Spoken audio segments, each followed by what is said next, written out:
Thank you very much. Great to be here. Enjoying the conference a lot, and I'll go over some basic option stuff as well as a little bit of observations about what's going on in the markets right now and so forth.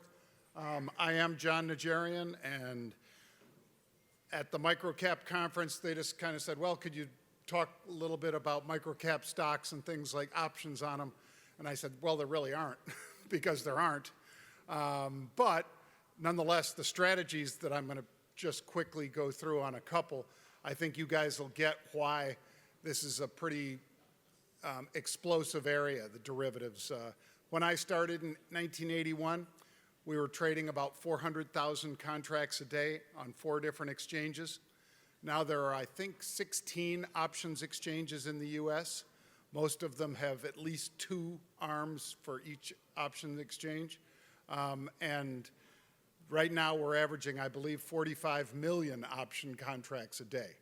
Not 450,000, 45 million. So it's pretty significant, the changes that have gone on. Quickly, every day, which is one of the reasons that I was almost late until the nice folks called me in the other room, I do a show called 3 at 3. It is a show about unusual activity, which I will talk about in this lecture quickly. And it goes on at 3 p.m. Eastern Time. It is a subscription, but we also put it up free after we've done it live for any of the subscribers. Got tens of thousands of folks in there watching it, and they're looking for the unusual activity, just like we are. And we cite it for them, send it to them on a blast on their smartphone or whatever, their email, whatever they wanted registered.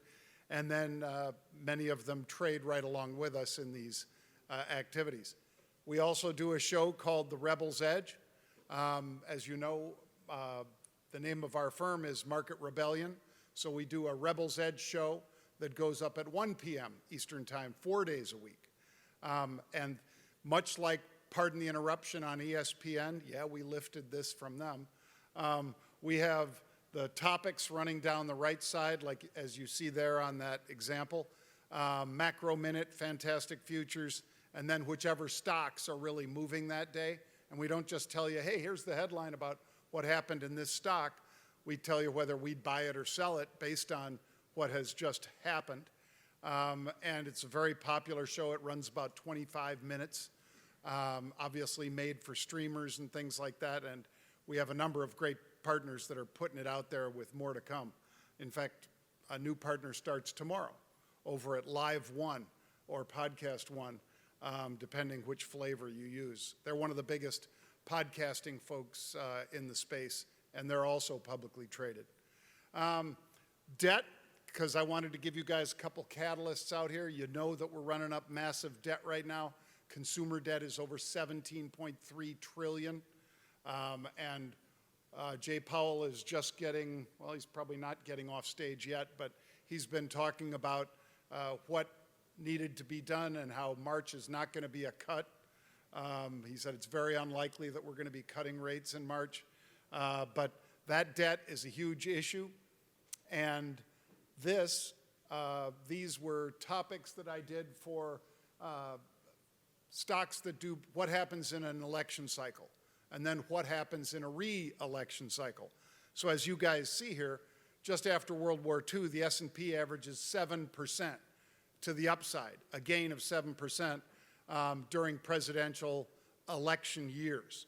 And that's not bad, but it's far cry from how you do in the year prior, which last year, of course, we blew out the numbers as far as S&P, Dow, NASDAQ, all of them up double digits, more than the 17% that the S&P averages in the year prior to an election.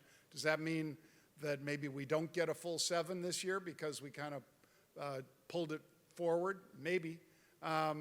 The roughly 10% average annual return for the S&P on a typical year. So in other words, S&P is saying, based on the data back to 52, that it's softer this year than the average, the election year itself.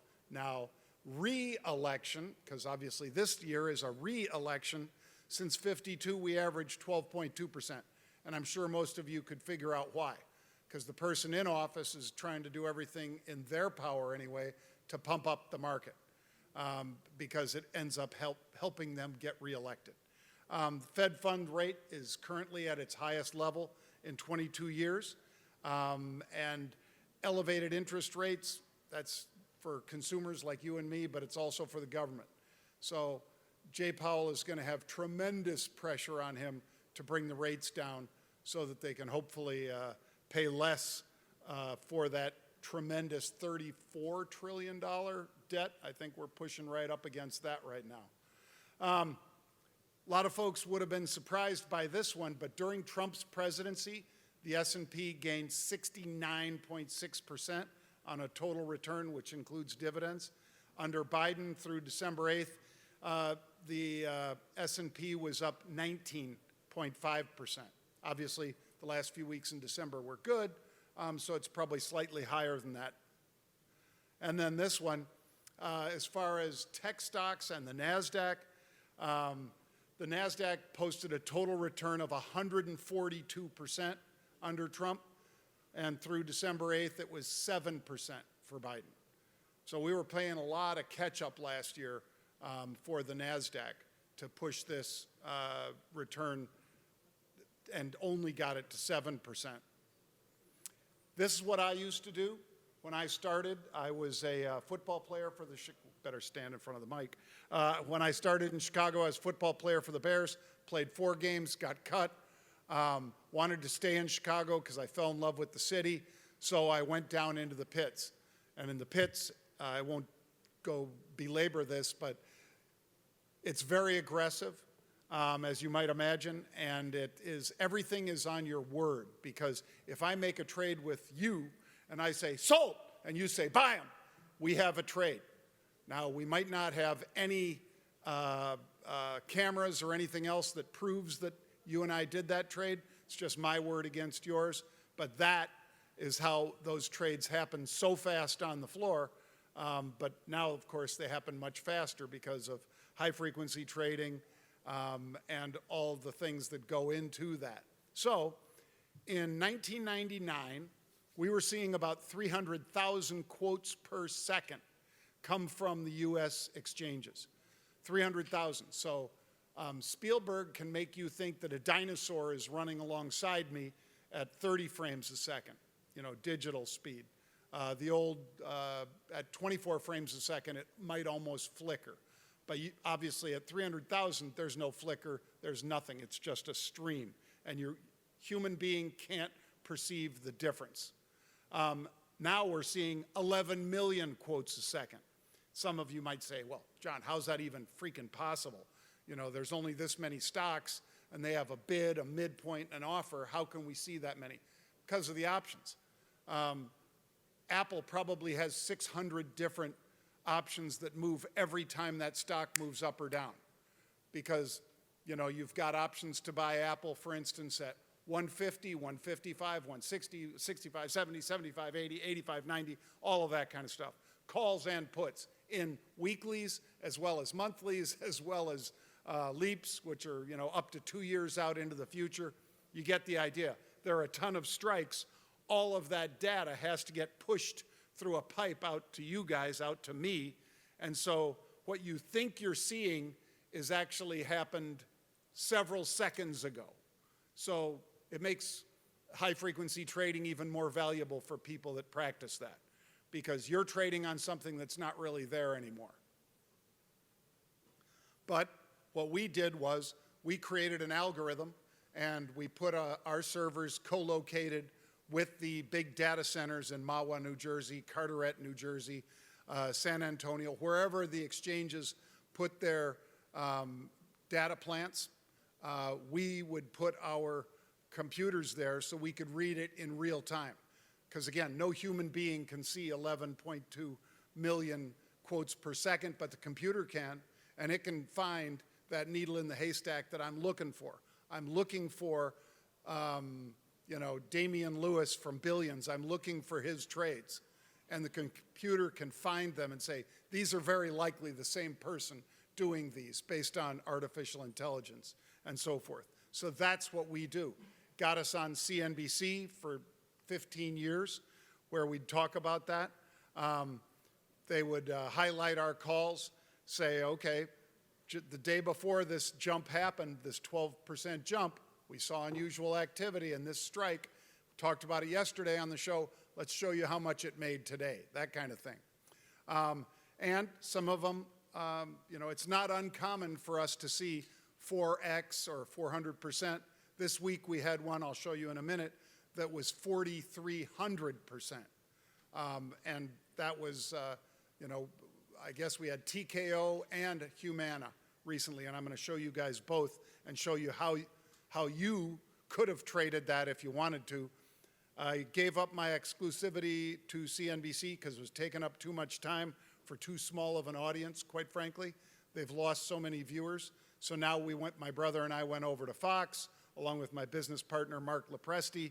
So we do Maria Bartiromo, we do Charles Payne, Liz Clayman, Larry Kudlow, along with occasionally hits on Bloomberg, Schwab Network, whatever. So now I'm going to show you, this is TKO Group. TKO is what owns the UFC, Ultimate Fighting. They own WWE. Last week, as you guys probably saw if you were following the markets, TKO, the top part of the screen there is showing how many calls traded. They were buying calls that gave them the right, but not the obligation, the right to buy or to call stock from somebody else at 81 bucks a share. Stock was trading at roughly 79 bucks at that time. A couple days later, the stock pops on this news that they've signed with Netflix. TKO signed a deal for the first live sports deal with Netflix, and the stock pops 20%. It's great if you have stock. It's better if you had options. Let me show you. So, for instance, simple long call. Not going to belabor it. Most of you know this, but a call gives you the right to take stock from somebody else at a specific price, that's known as the strike, for an expiration. In other words, on that previous one, the expiration that we were talking about, right there, was April. So all the way out to April, you had the right to take stock from somebody at $81 a share. You had to pay a premium for that. The trade-off between stock and options is that a stock is more or less a perpetual instrument. Options have an expiration. If you don't do something with it by that expiration, it could be worth nothing, or could go up 43x, depending on. So strike price, there's so much data contained in option trading because they're telling me target, where's their strike price? Well, the stock's 79, they're buying something that's just $2 above the stock. It's going to move an awful lot like the stock. How soon do they think it's going to happen? Did they buy the weeklies, as in it's going to happen today, tomorrow, or Friday? Maybe. But they tell us all that data by the strike that they buy.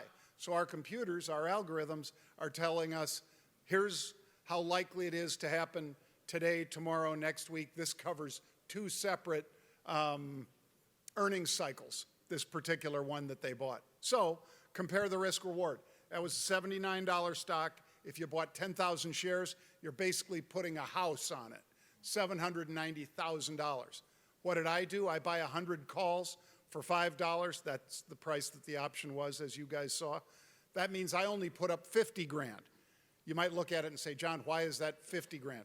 Every option's for 100 shares of stock. So $5 really means $500 per option. Times 100, that's the 50 grand. So I've put up 50,000 bucks versus somebody that put up nearly $800,000. How did I do? Well, look, 10,000 shares times a $14 jump in the stock. That guy made $140,000 on a 10,000 share investment. So he put up nearly $800,000 and he made $140,000. My calls went $14 in the money. Well, actually they were $12 in the money, but they're all the way out to April. So I get the time value priced into those options. So I get $140,000 return on a $50,000 investment. So I say nearly 3x. That's why some of the smartest money on the street is trading options like crazy because of the leverage and because they control their risk. The guy that buys that stock at 79 bucks doesn't know if Vince McMahon, who was, of course, the CEO for a long time of the WWE, they don't know that he's going to get called out on charges for making unwanted overtures to a woman on his staff or whatever. If he was still the CEO at this time, maybe that stock drops $10 or $20 on that news. Meanwhile, I can only lose $50,000, and I'm probably going to punt that thing off at like, $2.50 instead of the $5 that I paid. I'm not going to lose the whole nut like you could if you just bought the stock. Another example, this is the Humana one. So a day ahead of earnings, this is the way our data goes out to our subscribers and stuff. The day before the earnings, and we told everybody, hey, earnings are coming out the 25th. Day before the earnings, they came in and they bought the way out of the money puts. This is like, stocks trading 404 when they did it. It closed at 402 the night before the earnings. They're buying 385 puts. These are pretty far out of the money, but somebody's going to get a big pop if they're right, so they step in and buy a bunch of options in here. The amount that they bought, 2,400, would be about $240,000 investment. Again, every option is for 100 shares, so if they paid $1, which they did, that means $240,000 investment. How'd they do? They turned it into $10.3 million. So this is how that works. They came out, Humana did, you guys know, but Medicare Advantage or whatever is costing them a lot more than they thought right now, so they're losing a lot of money, and that's why the stock dropped. So if you owned a put, you have the right to sell the stock at a certain strike price for a certain period of time. So that works like this. Let's say you shorted 10,000 shares at 402. You're putting up over $4 million, and if they let you do it on margin, you're putting up $2 million, and you're financing the rest. Stock goes up, you're losing dollar for dollar as the stock goes up because you're short stock at 402. Pretty dangerous position to be in. Meanwhile, we buy the puts for $1. Every option's for 100 shares, so that's $100 is what I paid to get those puts. I buy 100 of them, that's a $10,000 investment versus somebody wanting to short the stock that puts up $4 million. I like my odds a lot.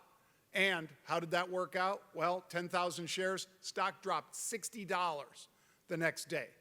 The 10,000 shares would mean that you made $600,000. That's a very good day. We all can see that. How did my calls, or it says calls, it was their puts, sorry. How did those puts do? Well, they went to $14. So on a $10,000 investment, you made $430,000, 43x your entry. That's why they trade options, my friends. And that's why they tip you off when they think they have information, whether it's Nancy Pelosi trading it or whether it's an insider in the company or whatever. I'm just following it. So I am not an insider trader. I don't know what the information is. I only know that our algorithms saw unusually large blocks of calls or puts changing hands, and that's why we jumped on that. If you guys would like, I guess I have to bring them out one of these days, Mark, but we have a new book out. It's free. If you go to itsnotanoption.com, that's itsnotanoption.com. It's the name of the book. It is a free book. You can claim it for free. They'll just ask you for your name, email address, and ship it out to you. They'll probably try to sell you something else too, but that's, buyer beware or free book beware. But no, we've had a fantastic response to the book. This is the 4th book I've written with my brother. It's all about how we use options, how we set up for earnings, how we set up for new product introductions, FDA approvals, all that kind of stuff. Because there's a bunch of known events that we're always scanning for, but the really good stuff is, quite frankly, when it's an unknown. Well, let me see. They don't have earnings due next week. They don't have a new product introduction or a litigation settlement or a FDA. I wonder why they're buying so many calls. Well, if there's no reason, That's all the more reason I want to buy those calls along with them. So I'm right at my, yes, sir, one question. You can take that to one question. Sure. If anybody has a question, if not, I'll be happy to, because I went only 4 seconds over. So it was pretty good timing in terms of delivery. And I appreciate all of you guys being here. Thank you very much. I'm John Najarian. MarketRebellion.com is our website. Thank you.